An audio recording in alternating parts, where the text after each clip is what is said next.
Guys, are you able to see my screen? Yes, sir. Great. Good evening, sir.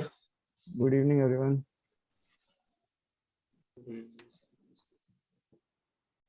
So, guys, yesterday we were discussing about market efficiency hypothesis. So, what we have said, what we have discussed yesterday, कि एक hypothesis बनी हुई है, एक theory बनी हुई है कि मार्केट हमेशा एफिशिएंट होता है.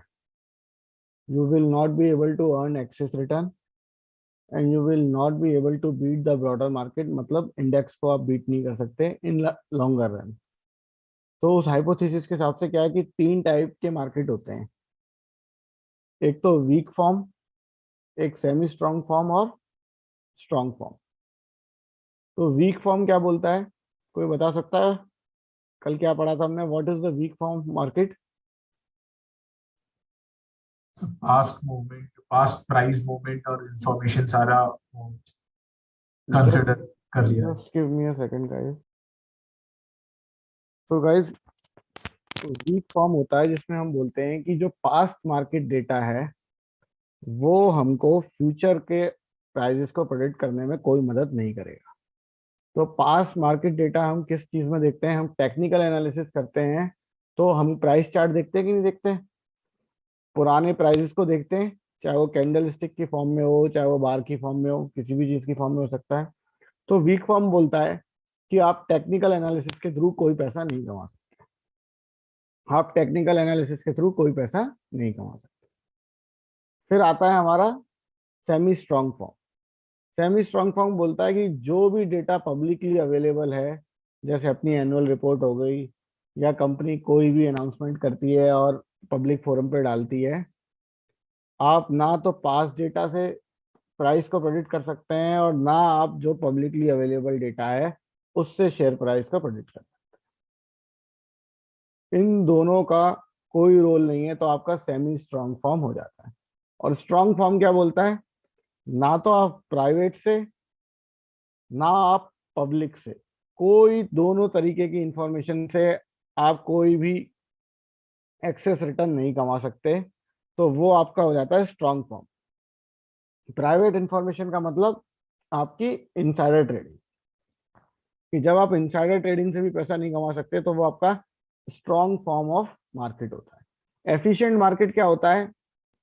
एफिशिएंट मार्केट मतलब जो आज किसी स्टॉक का प्राइस चल रहा है वो सारी चीजें रिफ्लेक्ट कर रहा है. आज जो स्टॉक का प्राइस है वो सारी चीजें रिफ्लेक्ट कर रहा है, and that is the fair price of the stock. तो जो हम बोलते नहीं कोई स्टॉक अंडर वैल्यूड है, कोई स्टॉक ओवर वैल्यूड है, it doesn't make sense in the longer run. ठीक है, ये एक तरीके की हाइपोथेसिस है. It is a academic discussion, academic theory है ये. कुछ लोग इसको सपोर्ट करते हैं, कुछ लोग इसको अपोज करते हैं, और सबके अपने अपने पॉइंट्स. तो कल हमने एक पॉइंट पढ़ा था कि 90% of the fund managers are not able to beat the index in a longer run. 20 years के डेटा में 90% of the fund managers are not able to beat the index. तो इसका क्या मतलब है? क्या मतलब है इसका कि 90% फंड मैनेजर्स इंडेक्स को बीट नहीं कर पाए? They are not able to generate higher returns than benchmark. Then the index fund. Okay, तो इसका मतलब क्या है कि क्या मेरे को एक्टिव मैनेजमेंट की जरूरत है? फिर No, sir. एक्टिव मैनेजमेंट की जरूरत ही नहीं है, फिर तो उनको फीस देने की जरूरत ही नहीं है फंड मैनेजर को, है ना?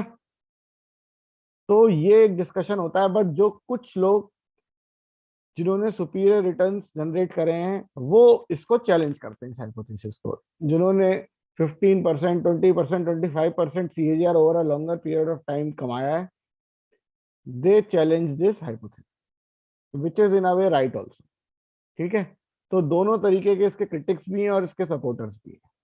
हमको on a exam point of view ये समझना है कि एफिशिएंट मार्केट क्या होता है, और what is weak form, what is semi strong form, and what is strong.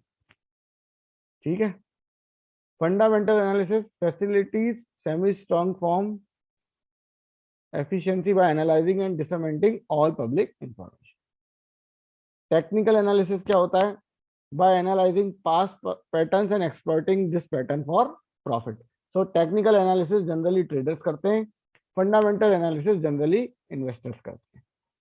Portfolio management, if the market are both semi strong and weak then active management should fail. अगर market semi strong है और weak form है तो आप ना trader होके पैसा कमा सकते हैं और ना आप इन्वेस्टर होके पैसा कमा सकते हैं. अगर सेमी स्ट्रांग फॉर्म का मार्केट है, इंटरेस्ट मध्ये सगळं शिकून झालेलं आहे का?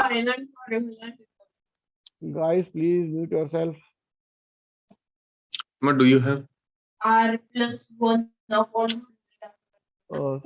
Sarthak, I think you can mute yourself.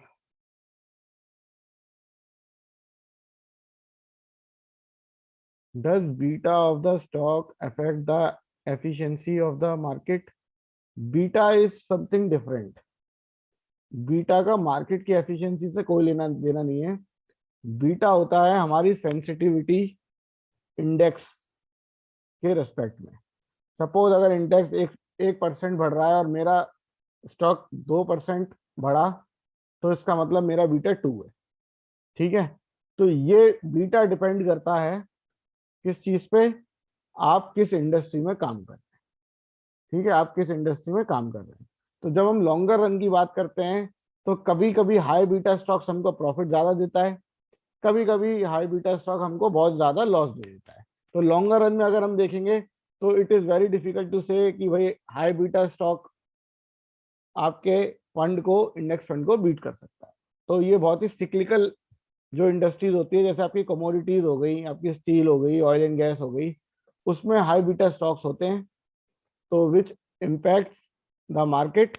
But ये दोनों तरफ का होता है. अगर आप मार्केट, अगर आपके हाई बीटा स्टॉक्स बढ़ रहे हैं तो अच्छी बात है, लेकिन अगर आपका वो डिक्लाइन हो रहे हैं तो बहुत ज्यादा लॉसेस भी दे सकते हैं. बट जो बीटा होता है स्टॉक का, वो एक उसकी इंट्रिंसिक प्रॉपर्टी होती है, उसका मार्केट एफिशिएंसी से लेना देना नहीं होता. Is this clear Sharvil?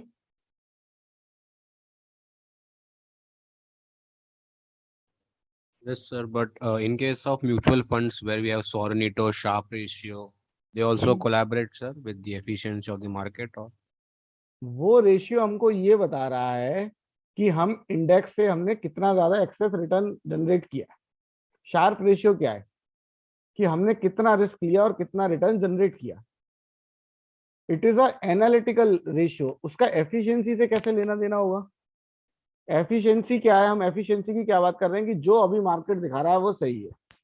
ठीक है, 10% म्यूचुअल फंड्स होते हैं जो मार्केट को बीट करते हैं, वो कॉन्ट्राडिक्ट कर रहे हैं हमारी मार्केट की एफिशिएंसी हाइपोथेसिस के साथ. बट जो फंड मैनेजर्स मार्केट को बीट नहीं कर पा रहे, वो क्या कर रहे हैं? वो आपको सपोर्ट कर रहे हैं मार्केट एफिशिएंसी हाइपोथेसिस में कि भाई एक्टिव मैनेजमेंट से पैसा नहीं मिलता. अभी आपका शार्प रेशियो, सॉर्टिनो रेशियो क्या है? वो ये बता रहा है कि पर रिस्क आपने कितना रिटर्न जनरेट करा. बट उसका कोई इंडेक्स से रिलेशन है? क्या आप शार्प रेशियो में कोई इंडेक्स का रिटर्न लेते हो कहीं पे? Okay, so it's sensitivity to that performing asset, no, sir? Yes. Okay, sir. Got it. ठीक है. Evidence also suggest that on a risk adjusted basis mutual funds do not beat the index. तो हम इसी चीज की बात कर रहे थे कि भाई म्यूचुअल फंड्स इंडेक्स को बीट कर पाते हैं कि नहीं कर पाते. तो इट सेज कि एविडेंस ये प्रूव करते हैं कि मेजॉरिटी ऑफ द जो फंड मैनेजर्स होते हैं वो इंडेक्स को बीट नहीं कर पाते. Hence the use of portfolio manager is for allocating risk and maintaining the investment objective. So आप पोर्टफोलियो मैनेजर्स को as a asset allocator use कर सकते हैं, ना कि as a return generator. Asset allocation क्या होता है कि भाई आपको स्मॉल कैप में कितना पैसा डालना है, आपको लार्ज कैप में कितना पैसा डालना है, आपको आईटी के फंड्स में कितना पैसा डालना है, आपको फार्मा के फंड्स में कितना पैसा डालना है. ठीक है, you can allocate the asset. ठीक है. और now we are talking about the index fund. अगर मेरा स्मॉल कैप म्यूचुअल फंड है तो मेरा इंडेक्स फंड कौन सा होगा? What will be my benchmark index for small cap fund? Nifty small cap. Nifty small cap. Okay, Nifty नहीं, Nifty small cap. तो here we are talking about benchmark. अभी आप बोलोगे सर स्मॉल कैप तो हमेशा निफ्टी से ज्यादा होता है, तो you need to check the small cap fund with respect to the small cap index, ना कि निफ्टी का इंडेक्स. तो बेंचमार्क इंडेक्स सेलेक्ट करना भी जरूरी है क्योंकि नहीं तो आपको डेटा अलग तरीके से दर्शाया जा सकता Nifty small cap is the index, ना, for small cap है। Yes stocks. यस। तो तो अगर अभी आपने कोई म्यूचुअल फंड स्मॉल कैप का बनाया तो आप उससे कंपेयर करोगे। हाँ बरोबर. ठीक है। Same goes with the mid cap thing. Nifty का मिड कैप का भी है, निफ्टी मेटल है, निफ्टी फार्मा है। अगर आपका कोई फार्मा फंड आपने बनाया है तो आपको उसको निफ्टी फार्मा से कंपेयर करना पड़ेगा, निफ्टी फार्मा या सीएनएक्स फार्मा, जो भी इंडेक्स अवेलेबल है। Is this point clear to you guys?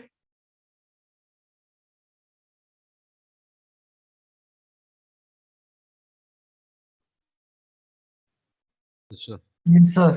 Okay, great.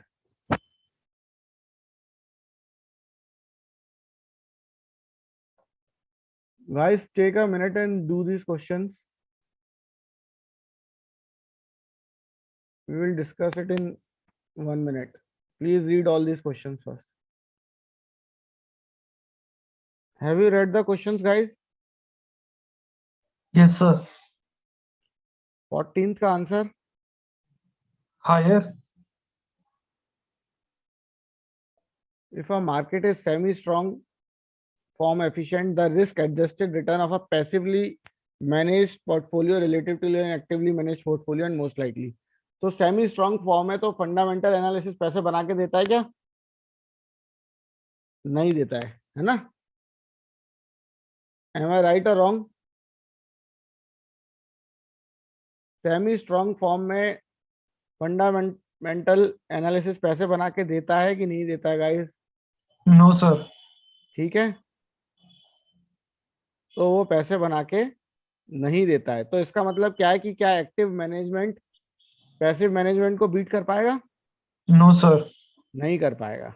ठीक है, तो इसका मतलब क्या है? Higher. पैसिव इन्वेस्टमेंट का रिटर्न हायर होगा। Is this question clear to everyone या किसी को कोई डाउट है गाइस? बाकी लोग, is this question clear to you guys? Yes, sir. Okay. अभी technical analyst assumes that market is weak form efficient, weak form inefficient या semi strong form efficient? B, sir. Weak form inefficient. Correct. Yes, sir. ए किसने बोला भाई? Sir.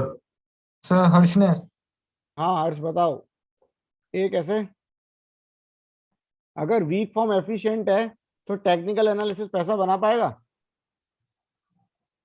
So weak form efficient यानी past performance को highlight कर चुका है. So सर बना पाएगा ना टेक्निकल? मतलब पास्ट परफॉर्मेंस को देख के हम फ्यूचर में पैसा नहीं बना सकते, है ना?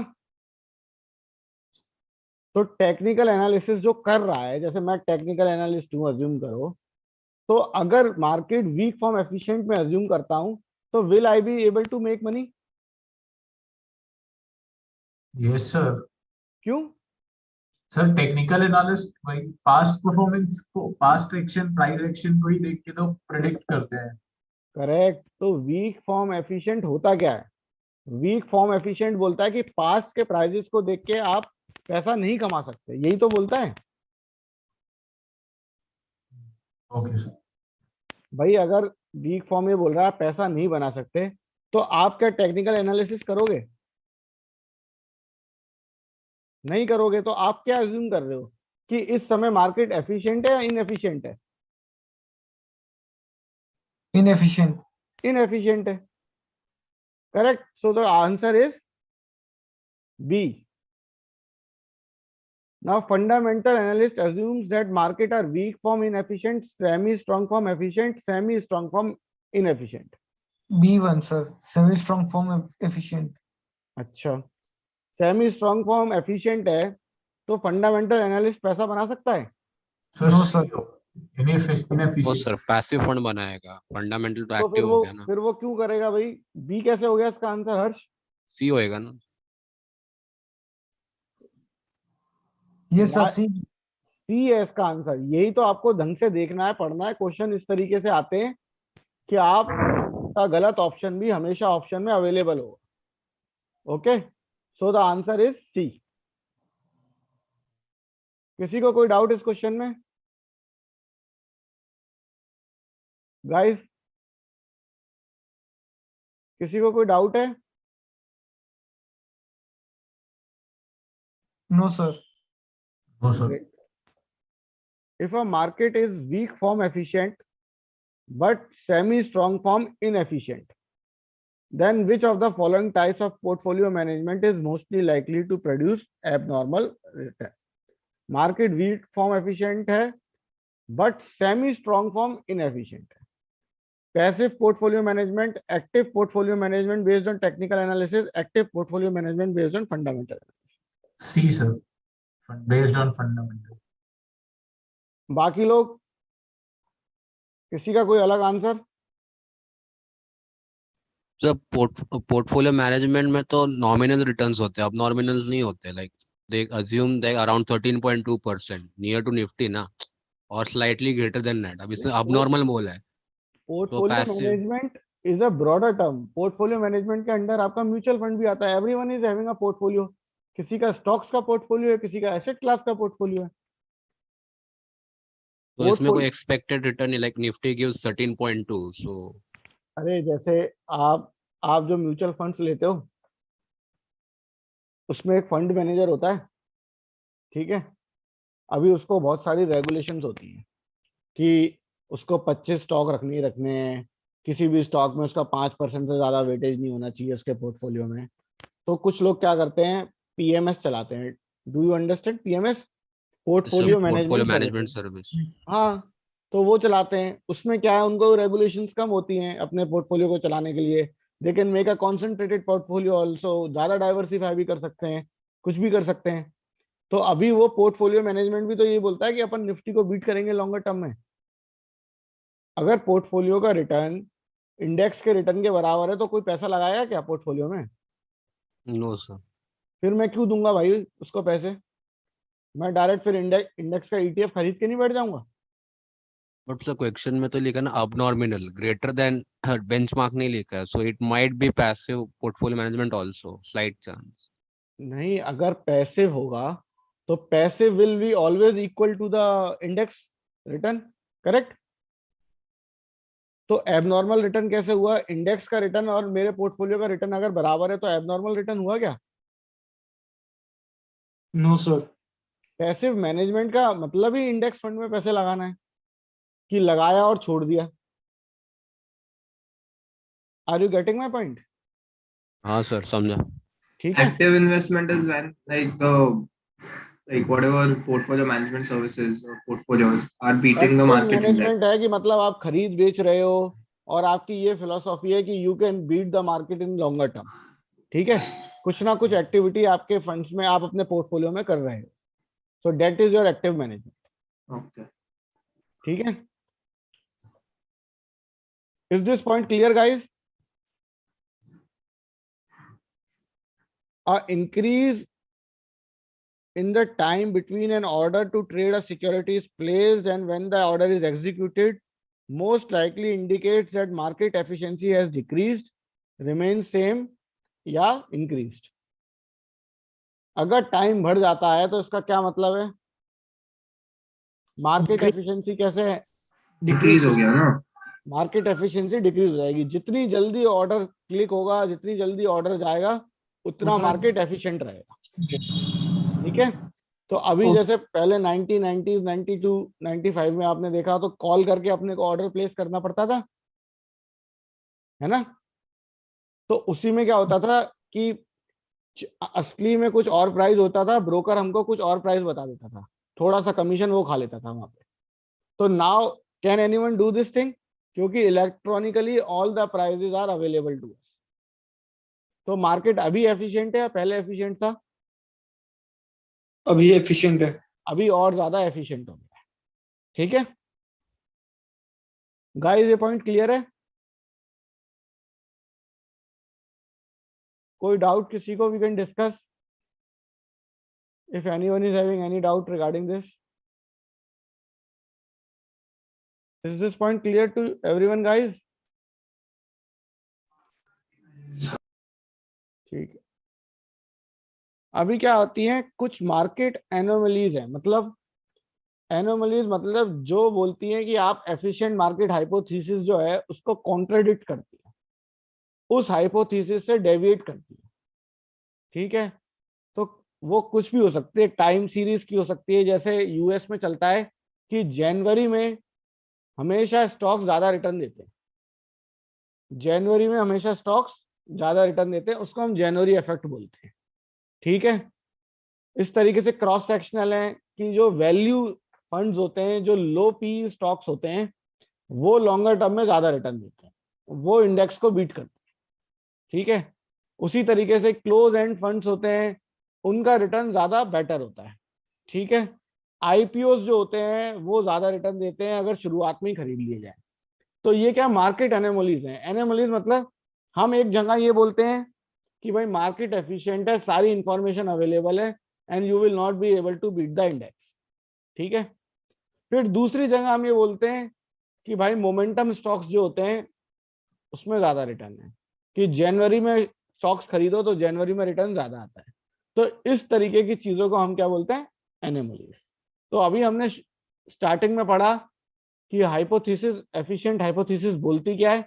अभी हम ये पढ़ रहे हैं कि कौन कौन सी चीजें उस हाइपोथेसिस को चैलेंज करती है, कौन कौन सी एनोमलीज है जो उसकी हाइपोथेसिस को चैलेंज करती है।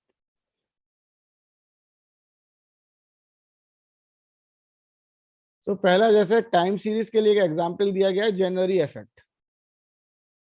Returns are higher in January. A number of explanations include tax, loss selling, and window dressing, a practice of selling higher securities to show a less risky portfolio for investor presentation. So guys, जैसे US में year and हमारा दिसंबर में होता है, तो कुछ लोग ऐसा करते हैं कि जब उनको प्रेजेंटेशन दिखाने का टाइम आता है तो वो क्या करते हैं, हायर रिस्की स्टॉक्स को बेच के लो रिस्की स्टॉक्स जनवरी में खरीद लेते हैं। ठीक है, ये चीज होती है। कुछ लोग बोलते हैं कि भाई जनवरी में बोनस आता है लोगों का, तो वो लोग बोनस से स्टॉक खरीदते हैं। कुछ लोगों की ये धारणा है कि दिसंबर में जो उनका लॉस मेकिंग स्टॉक्स होते हैं वो लोग बेच देते हैं टू अवॉइड कैपिटल गेन जो उन्होंने बाकी स्टॉक्स में गेन किया होता है, और जनवरी में उस स्टॉक को फिर से खरीद लेते हैं जो उन्होंने दिसंबर में बेचा होता है। ठीक है, कुछ लोग शुरुआत करते हैं जनवरी से, suppose I am in October and I think मेरे को स्टॉक मार्केट में पैसा लगाना चाहिए। तो इंडिया में ये चीज किस चीज के लिए होती है, जनवरी में हम लोग क्या स्टार्ट करते हैं सबसे ज्यादा, जिसपे मीम्स Year, बनते sir. हैं, New Year. न्यू ईयर के साथ क्या स्टार्ट करते हैं, जिम। जिम की मेंबरशिप, है ना। तो ये भी एक तरीके से अगर आप देखोगे तो आपको जनवरी में 1 जनवरी से 15 जनवरी तक थोड़ा क्राउड ज्यादा दिखाई देगा, उसके बाद आपको क्राउड कम दिखाई देना चालू हो जाएगा। ठीक है, फिर आता है हमारा momentum and over reaction. Momentum मतलब किसी स्टॉक में मोमेंटम है तो उसका प्राइस बढ़ते जा रहा है, बढ़ते जा रहा है, बढ़ते जा रहा है। Sir, what is tax loss selling? Tax loss selling, suppose आपने कुछ स्टॉक्स में अच्छा पैसा कमाया, ठीक है, हाँ कुछ, तो आपको उस पर कैपिटल गेन देना पड़ेगा कि नहीं देना पड़ेगा, देना पड़ेगा सर। मतलब once we realize the मतलब जब ठीक आपने ना? बेच दिया। तो अभी हाँ। आप क्या करते हो, अभी सपोज करो आपके पास कुछ स्टॉक्स हैं जो लॉस में चल रहे हैं, ठीक है, तो अभी आप क्या करोगे, आप बोलोगे यार दिसंबर चल रहा है, मैं इनको बेच देता हूँ, जनवरी में फिर से खरीद लूंगा, और कम से कम क्या होगा, इनको बेच के खरीद के जो अभी ये जो लॉस है मैं इसको रियलाइज कर लूंगा, तो मैं कैपिटल गेन कम देना पड़ेगा मेरे को। लाइक अगर लॉस में तो कैपिटल गेन टैक्स लगता ही नहीं है ना। अरे ये काउंटर हो जाएगा ना, इसका लॉस जो दूसरे स्टॉक्स में कैपिटल गेन रियलाइज करा है। सर वो ऑफसेट हो जाएगा। अच्छा हाँ, ऑफसेट हो जाएगा। सपोज आपने एक स्टॉक में 100 का कैपिटल गेन रियलाइज करा और किसी स्टॉक में 20 का लॉस रियलाइज करा सेम ईयर में, तो आपका टोटल गेन कितना बना, 80। 80 पे टैक्स लगेगा। ओके, तो टोटल गेन लॉस पे, टोटल गेन पे कैपिटल टैक्स लगता है ना। सेम ईयर पे। हाँ हाँ, तो आप क्या करोगे, आपको वो वाला भी तो बेचना पड़ेगा ना, लॉस वाला भी, लॉस रियलाइज करने के लिए। हाँ हाँ। और फिर आप क्या करोगे, उस लॉस मेकिंग को आप बोलोगे मैं जनवरी में फिर से खरीद लूंगा, तो यहाँ पे आपका टैक्स कम हो गया। हाँ, and because of the January effect की स्टॉक मार्केट बढ़ता है, वो जनवरी पहले में खरीद लेंगे सो दैट स्टॉक का प्राइस विल इंक्रीज। नहीं नहीं, इसलिए नहीं, जनवरी इफेक्ट तो एक ये थ्योरी बताता है कि भाई जनवरी में प्राइस बढ़ता है। अब उसके कारण बताए गए हैं कि प्राइस हो सकता है क्यों बढ़ता हो, क्योंकि लोग दिसंबर में बेच के जनवरी में फिर से खरीद लेते हैं, लोगों का हाँ। बोनस आता है तो वो जनवरी में स्टॉक बाय करते हैं। Are you getting my point? Yes. अभी वो बेच क्यों रहा है दिसंबर में, जिससे उस लॉस से वो ऑफसेट कर सके गेन को और उसे टैक्स कम देना पड़े। ऐसे समझो एक स्टॉक है, आपने उस पर 100 का कैपिटल गेन रियलाइज करा, ओके, और कैपिटल आपने रियलाइज कर लिया, मतलब आपने स्टॉक को बेच दिया, ठीक है। कितने का गेन रियलाइज करा आपने? 100. 100 का। अभी आपको उस पर 30% कैपिटल गेन देना पड़ेगा, तो कितना पैसा देना पड़ेगा आपको? 30 रुपीज, 30 रुपीज। ठीक है। 30. अभी मैं 25 दिसंबर को देखता हूं, एक स्टॉक है जिसमें मेरे को 30 रुपीज का लॉस हो रहा है, ठीक है। अभी मैं बोलता हूं यार 5 दिन की बात और है, 5 दिन बाद इसको फिर से खरीद लूंगा, उसको मैं बेच देता हूँ, 30 रुपीज का लॉस रियलाइज कर देता हूं, ठीक है। तो अब मेरा टोटल गेन कितने का बना? 70. 70। अब कैपिटल गेन किस पे लगेगा? 70 पे। 70 पर. तो अब 21 लगा, पहले 30 देना था, अब 21 ही दिया। और फिर क्या करा, सपोज करो वो जो लॉस मेकिंग शेयर था, मेरे को भरोसा है कि ये बढ़ेगा, तो मैं क्या करूंगा, 1 जनवरी को उसको फिर से खरीद लूंगा। क्या 5-6 दिन में इट इज हाईली लाइकली कि बहुत ज्यादा प्राइस में फ्लक्चुएशन नहीं नहीं आया. हो। That's just an assumption, but not. मतलब एजम्पशन नहीं, कुछ लोग करते हैं, काफी लोग करते हैं। अगर आपका गेन कहीं बहुत ज्यादा है किसी में और आपके पास लॉस मेकिंग स्टॉक्स है, तो आप साल के एंड में बेच दो और अगले साल फिर से खरीद लो उसको 4 दिन बाद।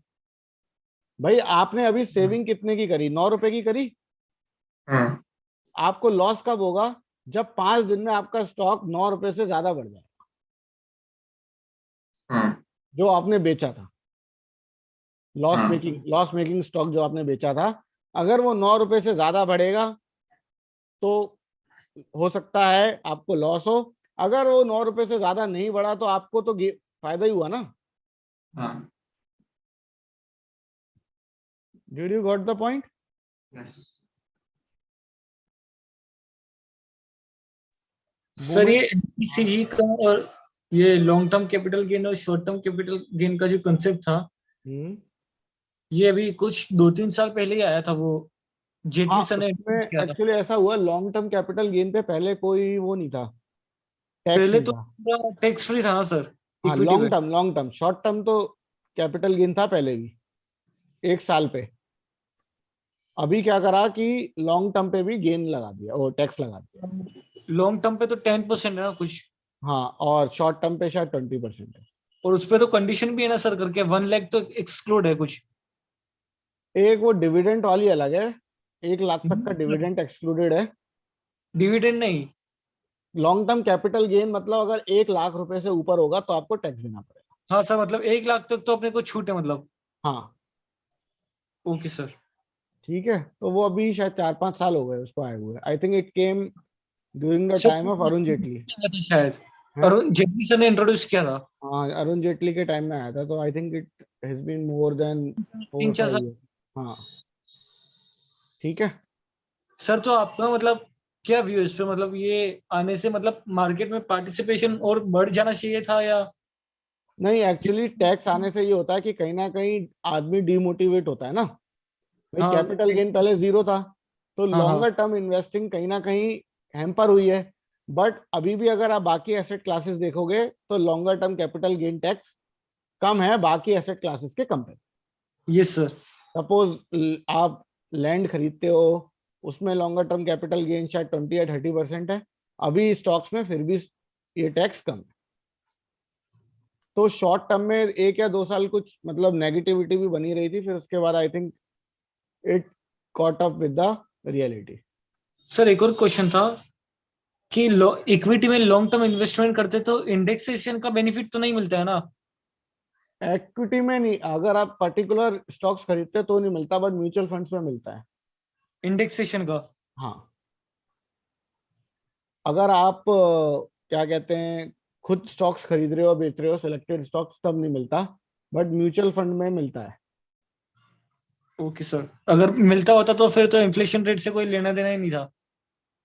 अगर सिलेक्टेड स्टॉक्स पे मिलता, हाँ फिर नहीं था, बट वो ऐसा नहीं होता। सिलेक्टेड स्टॉक्स पे यू नीड टू पे the capital gain without okay sir. Indexation. Indexation इसमें काम आता है आपका जब आप इंडेक्स फंड या म्यूचुअल फंड्स खरीदते ओके सर, थैंक यू। हो। ठीक है guys, momentum and over reaction की बात कर रहे थे। अगर किसी स्टॉक का मोमेंटम है तो वो काफी टाइम तक बढ़ता रहता है। तो यहाँ पे हम वो चीजें बात कर रहे हैं कि जहाँ पे हमको एबनॉर्मल रिटर्न्स मिलते हैं। ओवर रिएक्शन, स्टॉक का ओवर रिएक्शन, इन्वेस्टर का ओवर रिएक्शन। कोई न्यूज आई सपोज कि किसी कंपनी का 1,000 करोड़ का लॉस हो गया है, कोई उनकी फैक्ट्री में फायर लग गई थी, आग लग गई और 1,000 करोड़ का लॉस हो गया और स्टॉक का प्राइस गिर गया 5,000 करोड़ से। कंपनी की मार्केट कैपिटलाइजेशन कम हो गई 5,000 करोड़ से। तो ये रैशनल बिहेवियर था कि ओवर रिएक्शन था? Over reaction. भाई 1,000 का लॉस हुआ तो 1,000 के आसपास ही तो वैल्यू घटनी चाहिए थी, है ना? तो कभी कभी क्या होता है, चीजें ओवर रिएक्ट हो जाती हैं, बहुत ज्यादा घट जाता है या बढ़ जाता है, फिर 2-3 दिन बाद देखोगे कि आप प्राइस अपने आप थोड़ा सा एडजस्ट होता है रियलिटी के साथ। ठीक है, so this is called over reaction. Cross sectional anomalies, size effect. तो हम क्या बोलते हैं कि भाई equities of small companies outperform larger companies. However, this anomaly was not proven in subsequent studies. कि स्मॉल कैप जो होते हैं वो ज्यादा रिटर्न देते हैं, स्मॉल कैप जो होते हैं वो ज्यादा रिटर्न देते हैं, बट लॉन्गर टर्म स्टडीज इस चीज को सपोर्ट नहीं करती है। Value effect, that low price stocks, high dividend yield stocks and low market to book value stocks outperform. जो सस्ते स्टॉक्स होते हैं, चीप स्टॉक्स होते हैं, वो आउट परफॉर्म करते हैं। तो ये भी एक तरीके की एनोमली है। ये कोई भी चीजें लॉन्गर टर्म में प्रूवन नहीं है।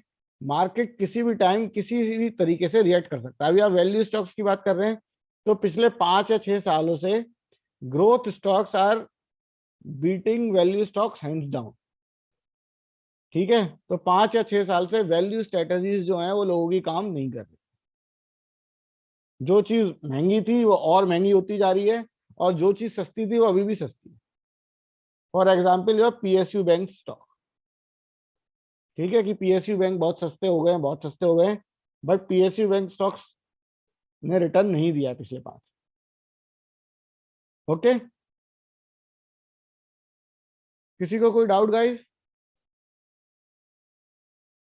Can I move ahead? Sir, companies which announces corporate action on regular basis. So, does it make sense to invest in those companies or does it make sense to increase the holding if we are holding? Corporate action मतलब उससे क्या मतलब है आपका corporate action से हर्ष?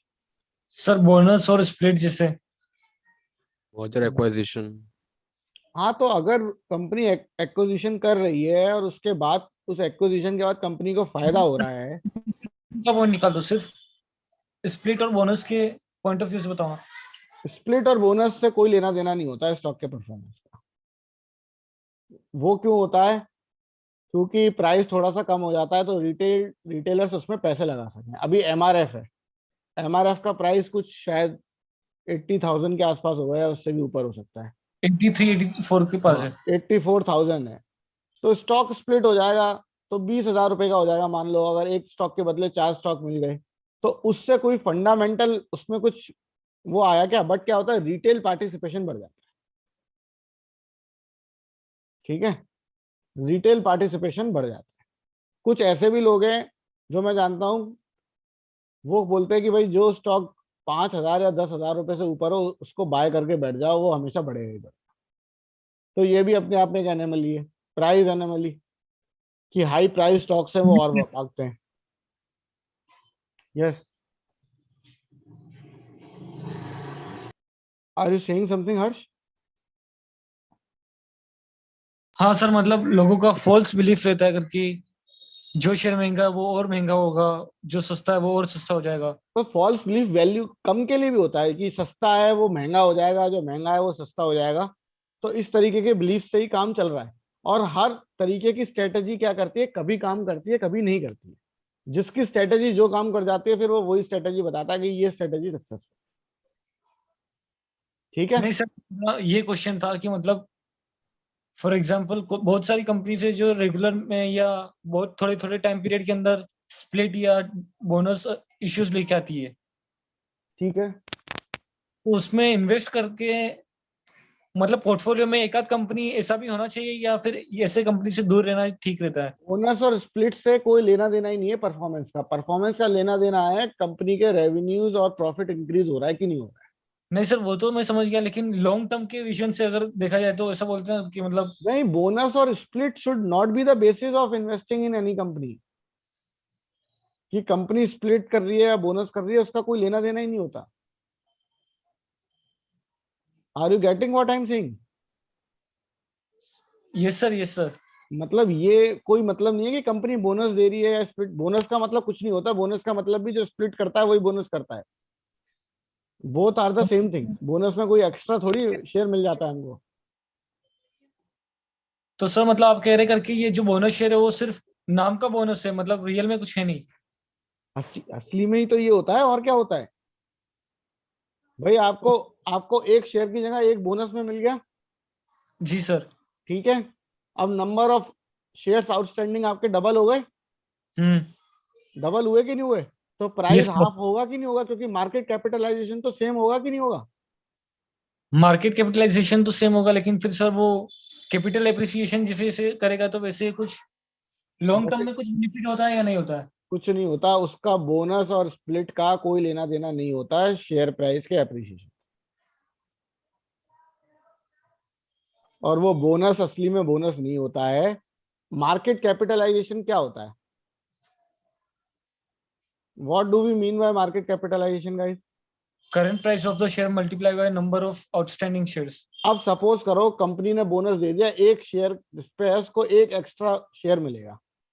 तो number of shares outstanding double हो गए। हम्म। और अगर मार्केट प्राइस आपका सेम ही रहता है तो इसका मतलब आपका एम कैप डबल हो गया। तो क्या एम कैप डबल होता है क्या आपका? No sir. सेम रहता है। तो उसके लिए क्या करना पड़ता है? प्राइस को हाफ करना पड़ता है।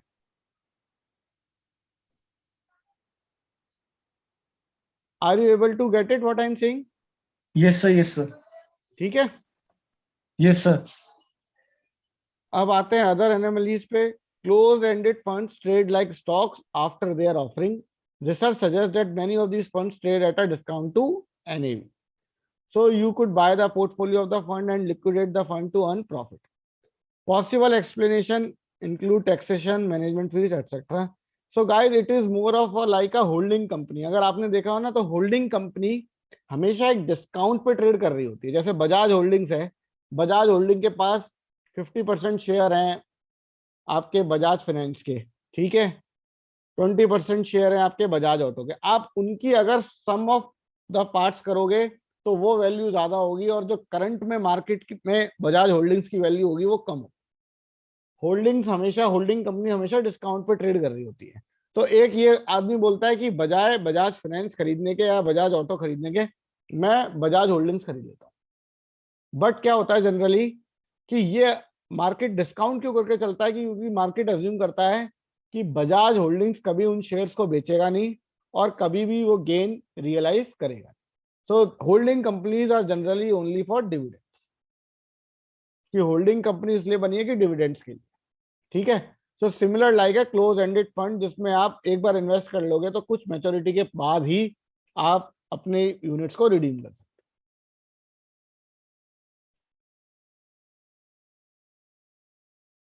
Now comes the IPO thing. तो गाइस जैसे अभी इंडिया में चल रहा है आईपीओ का यूफोरिया, कि किसी भी आईपीओ में इन्वेस्ट करो और पैसे लगा दो, ठीक है। अभी कुछ कुछ अनलकी लोग होंगे, उन्होंने बात थोड़ी लेट सुनी होगी और उन्होंने पेटीएम में पैसे लगा दिए होंगे। तो पेटीएम ने आपको रिटर्न नहीं दिया, बट बाकी कुछ आईपीओ ने रिटर्न दिया। तो कुछ लोग होते हैं जो सिर्फ आईपीओ में पैसा लगाते हैं कि भाई हर आईपीओ जो होगा लिस्ट होगा वो प्रीमियम पे लिस्ट होगा और फिर मैं उसको सेकेंडरी मार्केट में आने के बाद बेच दूंगा। So this is also a kind of anomaly. Prior information predictability of returns. linking of prior information like interest rate, inflation and volatility to stocks. However, linking these two stock performance is not really a contradiction to market efficiency. तो guys, सब लोग अपना fundamental analysis करते हैं कि भाई interest rate बढ़ने वाले हैं तो मेरे को ये करना चाहिए, इंटरेस्ट रेट घटने वाले हैं तो मेरे को ये स्टॉक्स खरीदने चाहिए. तो इस तरीके के analysis, a kind of fundamental या macro analysis, you can say कि मैक्रो इकोनॉमिक एनालिसिस करके भी लोग सोचते हैं कि हम पैसा कमा सकते हैं.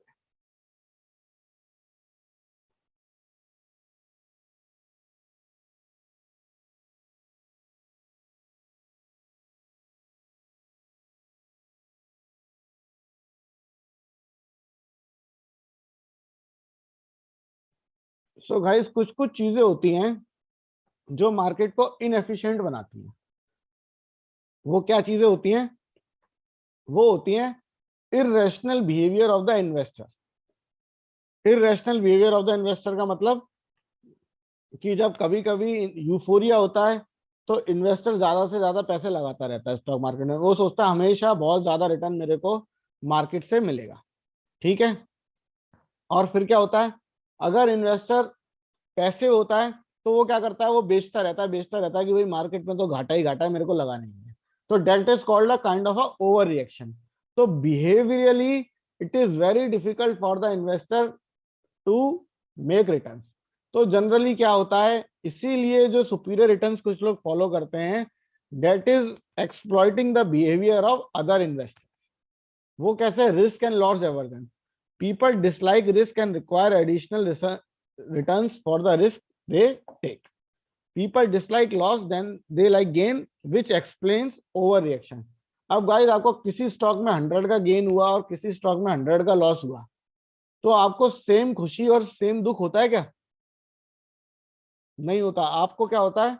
दुख ज्यादा होता है कि यार मेरे को वो 100 का लॉस हो गया. गेन हुआ तो हुआ, वो तो एक अलग बात है, बट मेरे को लॉस हो गया. तो लॉस एवर्जन बहुत होता है. तो इस चक्कर में क्या होता है, जब मार्केट डिक्लाइन कर रहा होता है, कुछ लोग डर के मारे अपने स्टॉक्स बेच देते हैं कि भाई गेन हो तो हो, लेकिन अपने को कोई भी लॉस बुक नहीं करता. ठीक है. तो this loss aversion leads to over reaction. Herding. Herding मतलब एक बंदा जो कर रहा है उसको फॉलो करना, हर्ड बना के, भेड़ चाल, कि भाई चलो अब टेक स्टॉक्स चल रहे हैं, किसी ने बताया टेक स्टॉक्स तो उसकी बात मान ली, कभी किसी की बात मान ली. जो लोग टिप्स पे काम करते हैं कि डेली व्हाट्सएप पे टिप आ गई, बाय दिस, टारगेट दिस, वो लोग लॉन्गर टर्म में पैसा नहीं बना पाते. Over confidence. Information cascades. People act on the information given by the investor who have already acted on it. ठीक है. तो अभी मैं बोलूं कि भाई वो वाली आप लैंड खरीद लो, वहां पे मेट्रो स्टेशन निकलने वाला है, वहां से मेट्रो निकलेगी, वहां से हाईवे निकलेगा. मैं ऑलरेडी खरीद चुका हूं 2 साल पहले. तो गाइज, आज उस लैंड को खरीदने का कोई फायदा है? अब ये बात तो ऑलरेडी प्राइस इन हो चुकी होगी कि नहीं हो चुकी होगी? यस और नो?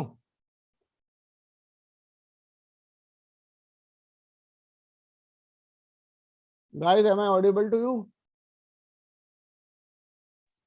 Yes sir. ठीक है. तो अगर इंफॉर्मेशन ऑलरेडी है, ऑलरेडी प्राइस इन हो चुकी है, तो किसी की बताई उस इंफॉर्मेशन पे एक्ट करने का कोई सेंस नहीं बनता है.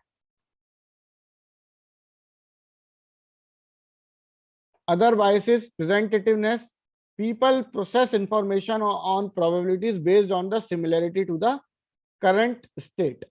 अब गाइस, लोग क्या करते हैं, जो आज चल रहा है उसको एक्स्ट्रापोलेट कर देते हैं कि जो भाई आज अगर मार्केट बहुत अच्छा चल रहा है तो हम ये मान के चलते हैं कि आगे भी हमेशा के लिए मार्केट अच्छा ही चलेगा. तो उसको ना प्रेजेंटेटिवनेस मतलब आज की करंट स्थिति को आगे के लिए प्रेजेंट करना. Mental accounting. People track of loss and gains for different investments separately. ठीक है. तो अभी जैसे अपना एक, हमारे पास एक, सपोज करो एक एंसेस्ट्रल प्रॉपर्टी है, या जैसे बोनस आता है हमारे पास, हम एम्प्लॉय हैं, किसी किसी को अपनी सैलरी के साथ साथ बोनस मिलता है साल में एक बार. तो गाइस, क्या हम उस बोनस को सैलरी के तौर पे लेते हैं, या हम ऐसा सोचते हैं कि ये तो एक्स्ट्रा पैसा आया कहीं से? क्या मेंटेलिटी रहती है बोनस के लिए हमारी? Extra money is come. तो लेकिन क्या वो एक्स्ट्रा मनी होता है? वो एक तरीके से आपकी सैलरी का ही तो पार्ट था, ऑलरेडी डिक्लेयर्ड. यस और नो? लेकिन हमेशा उससे हम क्या करेंगे, उससे हम घूमने जाएंगे, उससे हम कार खरीदेंगे क्योंकि बोनस आ गया भाई, है ना। तो हम क्या करते हैं, उस बोनस को इरेशनली स्पेंड करते हैं। क्यों? क्योंकि हम समझते हैं ये कोई एक्स्ट्रा मनी आ गया, but it is already been declare to you कि ये पैसा आएगा और ये आपकी सैलरी का पार्ट है। यस और नो? अगर मैं उस बोनस को डिवाइड करके आपकी सैलरी में दे देता, तो क्या आप उसको उस तरीके से यूज करते हैं जैसे बोनस के तौर पे करते हैं? नहीं। तो this is called mental accounting, कि पैसे को अलग अलग चीजों में देखना। ठीक है। Conservatism, people tend to change their views slowly.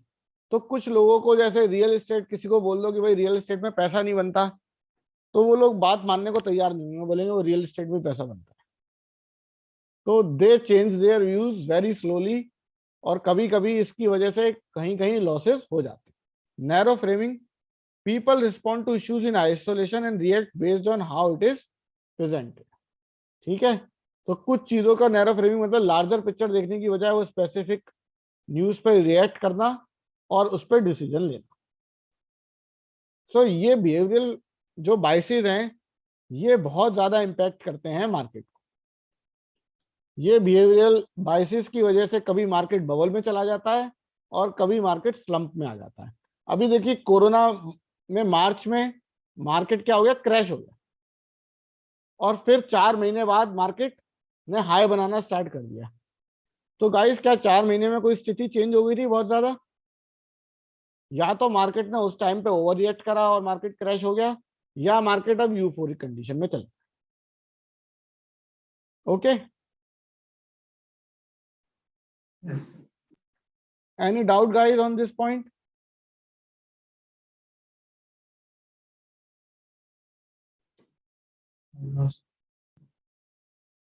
Great.